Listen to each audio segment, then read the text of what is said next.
জ্যোতিষ্কি মশাই, আমার কথাটা একটু শুনুন। আমি আপনার কাছে একটি বুদ্ধি নিতে এসেছি। প্লিজ একটু শুনুন এবং আমাকে ভালো বুদ্ধি দিন। হ্যাঁ বলেন, আমি শুনছি। আমি শিক্ষিত মেয়ে, স্বনির্ভর এবং স্বাধীন।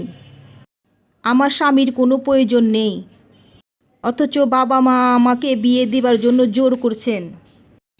এখন আমি কি করি? একটা উপায় বলে দিন জ্যোতিষ্কি মশাই। তুমি নিশ্চয়ই জীবন উন্নতি করবে বাছা। তবে মনে রাখবে, সব কিছু তোমার ইচ্ছে মতো চলবে না। তোমার নিজের ভুল ভ্রান্তি হবে এবং হিসেব নিকেশেও গণ্ডগোল হবে।